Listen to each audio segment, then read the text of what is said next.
दोस्तों Ed Sheeran का एक मशहूर इंटरव्यू है जिसमें उन्होंने ये कहा है 5 मिनट में ही ऐसे मुंह बना लेता है जैसे किसी ने बीच आसमान में हवाई जहाज का दरवाजा खोल दिया। दोस्तों 2025 के आखिर में इंडियन वुमेन्स क्रिकेट टीम ने एक इतिहास रचा।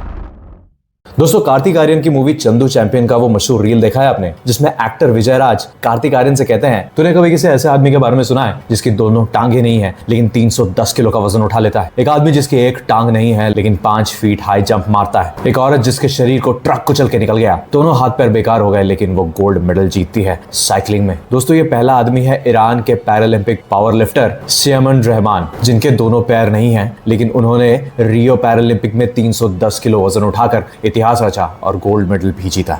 दूसरे है एक पैर से 5 फीट लगभग 1.5 मीटर से अधिक हाई जंप करने वाले प्रसिद्ध भारतीय para athlete Praveen Kumar. 2024 Paralympic में लगभग 6.8 फीट की ऊंचाई कूदकर स्वर्ण पदक जीता था उन्होंने, जो एक ऐतिहासिक एशियाई रिकॉर्ड भी है। तीसरा है ज्योति गडेरिया, एक इंडिया पैरासाइक्लिस्ट, 2016 के खतरनाक एक्सीडेंट के बाद भी स्पोर्ट्स में मेडल जीतने से नहीं चुकी है। दोस्तों ऐसे हजारों कहानियां मशहूर हैं ऐसे फौलादी जिस्म लोगों के। आखिर ऐसा क्या आ गया इनमें जो इनको इतना सब होने के बावजूद इतना जुनून भर देता है? कहां से आता है इतना जोश? हमको तो कभी कभी सुबह उठकर मुंह धोने में ही मौत आ जाती है, छुट्टी में बिस्तर से निकलने तक का मन नहीं करता। तो ये कैसे कर लेते हैं ये सब? आज दोस्तों हम यही पता लगाएंगे एक ऐसी किताब से जिसका नाम है कांट हर्ट मी, जिसे लिखा है कि ऐसे ही इंसान ने जिसे टफेस्ट मैन अलाइव का खिताब दिया गया है, दुनिया का सबसे सख्त इंसान। क्या कहा? नहीं मानते?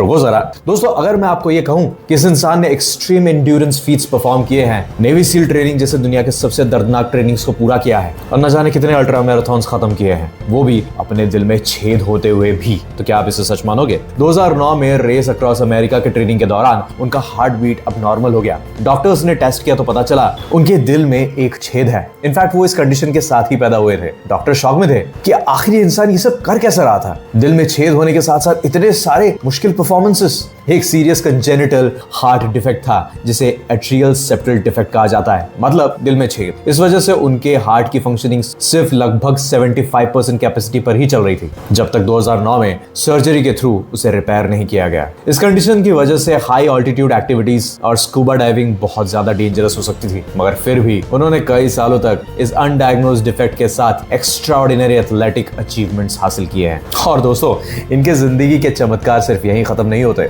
एक वक्त था जब यह इंसान 300 पाउंड्स का था, एस्थमा था, जिंदगी एक डेड एंड लग रही थी और फिर उसने डिसीजन लिया, खुद को बदला। सिर्फ एक बार नहीं 3 बार नेवी सील ट्रेनिंग कंप्लीट की। नेवी सील ट्रेनिंग का वो वीक जिसे हेल वीक कहा जाता है, वो नरक के बराबर है। इतना ज्यादा टफ ट्रेनिंग होता है। वो वहां से भी वापस आया। 2 बार फेल होने के बाद भी उसने तीसरी बार फिर से कोशिश की और फाइनली उसे कंप्लीट किया। 100 से ज्यादा अल्ट्रा मैराथन और एंड्योरेंस रेसेस कंप्लीट की है। कई ऐसे रेसेस जहां पे लोग बीच रेस में ही स्ट्रेचर पर घर जाते हैं, ये वहां फिनिश लाइन तोड़कर खड़ा होते हैं। पुलअप्स का वर्ल्ड रिकॉर्ड खत्म किया, 4030 पुलअप्स 17 घंटे में। टूटी हड्डियों के साथ दौड़ा, किडनी फेलियर के एज पर रन किया और फिर भी बोला आई एम नॉट डन। ये New York times best selling author भी रह चुके हैं। इनकी सबसे बड़ी अचीवमेंट यह है कि उन्होंने दुनिया को एक नया डेफिनेशन दिया कि मेंटल टफनेस नामुमकिन चीज नहीं है। इनकी किताब कांट हर्ट मी यही दिखाती है कि कोई भी उनके जैसा मेंटल टफनेस हासिल कर सकता है, बस कुछ ट्रिक्स को फॉलो कर। तो दोस्तों ये है American motivational speaker, author and retired United States Navy SEAL, एक ultra marathon runner, ultra distance cyclist and triathlete, जिन्हें 2019 में international sports hall of fame में भी जगह दी गई थी। इनका नाम है डेविड कॉगिंस और इन्हीं सब अचीवमेंट्स की वजह से ये कहलाए जाते हैं टफेस्ट मैन अलाइव। लेकिन इनमें ऐसा क्या था जिससे ये इतने टफ बने कि किसी भी सिचुएशन में हार ही नहीं मानते थे? दोस्तों डेविड के हिसाब से ये कोई चमत्कार नहीं है, ये बस उनका माइंडसेट है जिसने सब कुछ मुमकिन किया है। आखिर क्या है वो माइंडसेट, ये जानेंगे हम डेविड कॉगिंस की किताब से जिसका नाम है कांट हर्ट मी। तो चलिए दोस्तों जानते हैं 4 ऐसे रूल्स जिसको फॉलो करके आप और हम भी डेविड कॉगिंस जैसे ही टफ माइंडसेट डेवलप कर सकते हैं। तो दोस्तों बुक इनसाइट्स में आपका स्वागत है। चैनल सब्सक्राइब नहीं किया तो प्लीज कर दीजिए और इसी के साथ किताब यात्रा। पहला रूल, द 40% रूल। दोस्तों 2025 के आखिर में इंडियन वुमेन्स क्रिकेट टीम ने एक इतिहास रच दिया जब उन्होंने वुमेन्स ओडीआई वर्ल्ड कप जीतकर देश के लिए पहली बार यह खिताब हासिल किया। ये जीत सिर्फ रन्स या विकेट्स तक सीमित नहीं थी, बल्कि ये थी हिम्मत, सेल्फ बिलीफ और उस आवाज को बार बार हराने की कहानी कि बस अब रुक जा, अब मुझसे नहीं होगा। दोस्तों फाइनल से पहले जेमिमा रॉड्रिगेज जैसे प्लेयर अपने अंदर के राक्षस से लड़ रहे थे।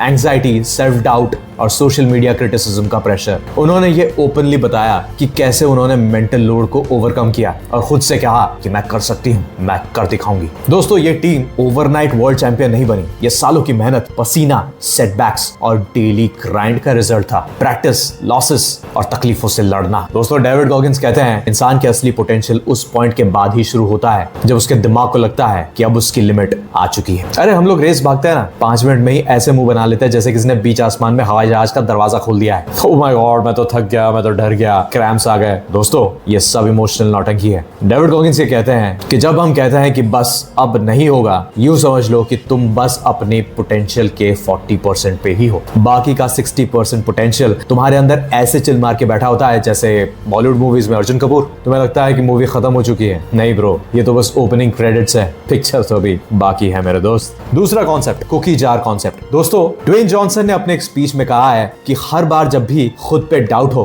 तो मैं अपने बचपन के पूरे वक्त को याद करता हूँ जब मैं बस 15 साल का था और मेरी फैमिली इतनी गरीब थी कि एक वक्त का खाना ढंग से नसीब हो उतने पैसे भी नहीं थे। ये सब याद करते ही मेरे दिमाग में आता था कि जब मैं उस वक्त को झेल गया, उस मुश्किल से जीत गया, तो ये मेरा क्या बिगाड़ लेगा, और खुद पे कॉन्फिडेंस अपने आप बढ़ जाता था। तो इसीलिए मित्रों, जब जिंदगी तुम्हारी वाट लगा रही होती है ना, जैसे बॉस ने डांट लगा दिया, एक्स ने इग्नोर कर दिया, एग्जाम खराब हो गया या वजन बढ़ गया, ऐसे में खुद पे डाउट हो, सेल्फ हेट्रेड आ जाए और लगे कि सब कुछ खत्म हो गया है, चुपचाप अपना कुकी जार खोलो। जी हाँ दोस्तों, चक्कर खा गए ना। दोस्तों, कुकी जार एक ऐसी खुशियों की चाबी है जिसे तुम खुद तैयार करते हो। बेसिकली क्या करो, आज जाकर एक स्टिकी नोट खरीदो और उसके हर पन्ने पर अपना एक बड़ा अचीवमेंट लिखो, पुराना जो तुमने कुछ भी हासिल किया, वो सारे चैलेंजेस लिखो जिनको आज तक तुमने पार किया है, वो सारी मुश्किलें लिखो जिनका सामना तुमने डट कर किया है, और इस सब को फोल्ड करके रिबन लगा के एक कुकी जार यानी कि एक शीशे के जार में डाल दो। वो सारे वक्त जब तुम्हें लगा कि तुम टूट जाओगे, सब कुछ खत्म हो जाएगा, लेकिन फिर भी तुम डटे रहे